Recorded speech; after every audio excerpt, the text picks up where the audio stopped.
Vidéo 5 de biochimie, les liaisons. Alors déjà, il existe 4 types de liaisons qui ont une force Différentes. donc c'est plus ou moins difficile de les casser.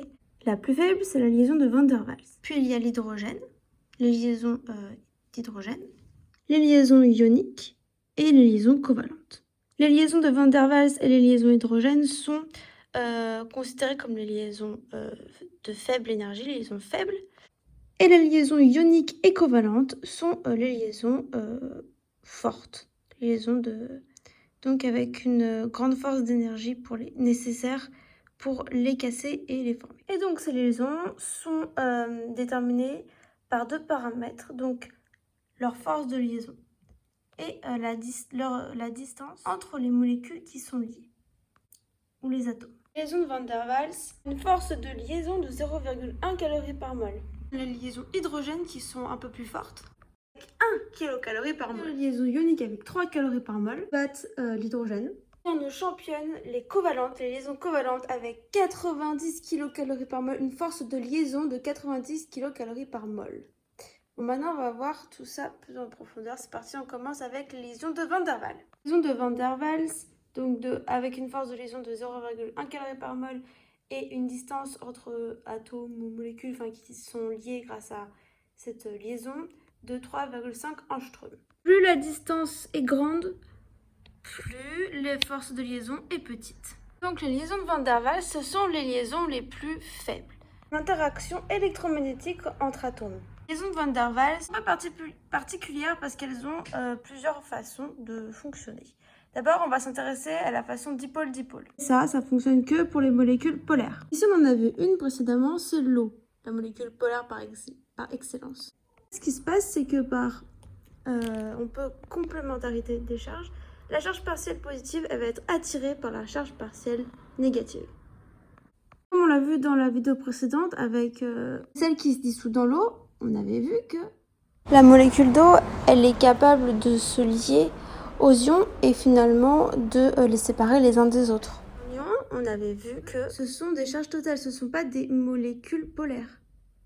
Ils ont vraiment, soit ils sont positifs, soit ils sont négatifs. Alors du coup, ils ne peuvent pas établir une liaison dipôle-dipôle. Eux, ils établissent une liaison ion-dipôle. Puis on a une dernière force, les forces de London. Donc ça, c'est par rapport à notre fameux atome qui est positif dans son noyau, dans son centre, et il a donc ses charges négatives autour avec ses électrons. Donc là, par exemple, les charges sont réparties normalement, mais en fait, de façon équilibrée, donc il est neutre, notre atome. Mais les électrons, ils font un peu ce qu'ils veulent, vraiment partout autour du noyau. Parfois, ils se retrouvent tous du même côté, et ça, c'est ce qu'on appelle donc un dipôle qui s'est formé instantanément.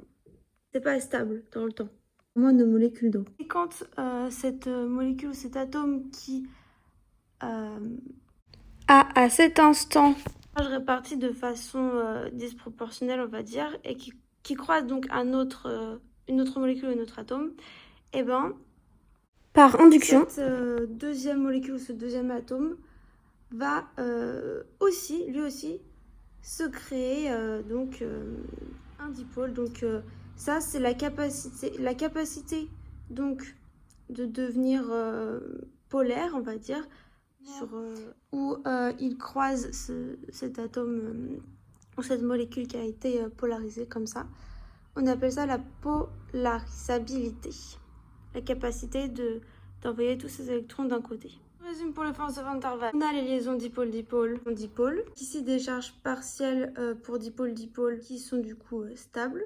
Une charge totale et une charge partielle. Ici, on a aussi les forces de London. Les liaisons de London ou les forces de dispersion, on appelle ça aussi, avec notion d'induction et de polarisabilité. Bref. Donc qui en fait c'est la capacité des molécules à se polariser pour pouvoir se lier entre elles, et celle-là est plus faible encore dans la catégorie de toutes les liaisons de Van der Waals. Celle-là, c'est la plus faible, et cette liaison dépend de la distance interatomique. Les atomes sont trop loin, les liaisons de Van der Waals étant faibles, ils n'ont pas assez de force pour se lier, et plus ils sont proches, plus du coup les liaisons sont fortes. Ça on l'a vu, c'est pareil pour toutes les autres liaisons. Donc c'est une liaison de Van der Waals. On prend en compte ce qu'on appelle donc, des forces répulsives et des forces attractives. Donc là, donc on les voit, les forces répulsives, donc de répulsion entre les deux noyaux. Si avec la petite flèche en rouge, les deux noyaux, on voit qu'ils se répulsent, quoi, ils veulent pas, ils s'attirent pas. Ensuite, on a aussi une répulsion entre les nuages électroniques, donc avec les électrons. Mais d'une autre part, on a aussi une attraction entre les noyaux d'un atome et le nuage électronique de l'autre atome. Donc en fait, les noyaux sont attirés vers les nuages électroniques. Et les nuages électroniques entre eux se répulsent, ils s'aiment pas. Donc voilà. Notamment pour ce que j'expliquais avec les forces de London. Ici, on a un nuage électronique, par exemple, qui va donc se répartir d'un seul côté du noyau de l'atome. Et donc du coup, le nuage électronique, vu que c'est aussi une charge négative de l'autre atome qui va être en face. Là. Donc les forces négatives du nuage électronique, elles vont être attirées par le noyau qui est positif et inversement. On polarise notre atome qui normalement n'avait pas de charge particulière. Donc en fait il était neutre. On a nos fameuses liaisons hydrogènes avec une distance de 3 angstroms. Les liaisons hydrogènes, ce sont des liaisons intermoléculaires entre deux molécules, donc entre des macromolécules ou des fonctions, donc alcool, acide, acide. Le plus important, c'est qu'on retienne que ce sont des liaisons intermoléculaires. Liaisons, mais en jeu 3 atomes. Comme l'indique son nom, forcément un atome qu'on va appeler donc le premier atome, l'atome donneur, et l'autre atome, l'atome accepteur, ou l'atome receveur. On va représenter très schématiquement notre de cette façon. Juste devant l'atome B accepteur, une paire d'électrons libres. On a plein de petits traits là. Liaison hydrogène. C'est une liaison covalente entre donc c'est l'atome A qui porte H. A et B sont très particuliers. Ce sont des hétéroatomes. Ni être des hydrogènes ni des carbones et ne doivent pas être métalliques. Bref, en somme, on retient que ce sont soit des oxygènes, soit de l'azote N, soit F du fluor. On reprend notre molécule star, la molécule d'eau. Ici, on peut voir la liaison hydrogène en pointillé. Le H se lie avec l'hétéroatome oxygène ici, notamment avec d'électrons libres là que j'ai représenté par deux petits points. Ce sera toujours du côté pointillé que la molécule receveuse se trouvera. Et de l'autre côté, du côté covalent, ce sera la donneuse.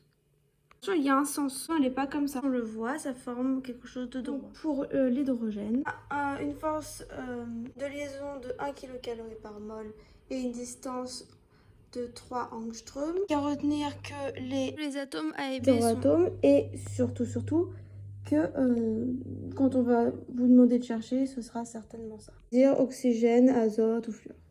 Et pour finir, qu'il y a un sens. On a nos liaisons ioniques avec 3 kcal par mol et une distance de 2,5 angstroms. Donc on voit là, ça va de plus en plus, elle est de plus en plus petite cette distance. La liaison ionique se réalise entre des molécules chargées, donc des ions, minéraux ou organiques. Toujours avec cette histoire de complémentarité de charge entre des ions qui sont chargés, qui ont des charges opposées. Donc charge positive, charge négative, etc. Elle est très faible dans l'eau. Et bien on se souvient avec les forces de Van der Waals, avec les liaisons ions dipôles. Comme celle de cuisine par exemple. D'une façon un peu plus complexe, les groupements chargés sont protégés par leur interaction avec l'eau. Donc c'est vraiment ce que j'ai expliqué avec les liaisons de Van der Waals dans la vidéo, avec la polarité de l'eau et que l'eau devient solvable.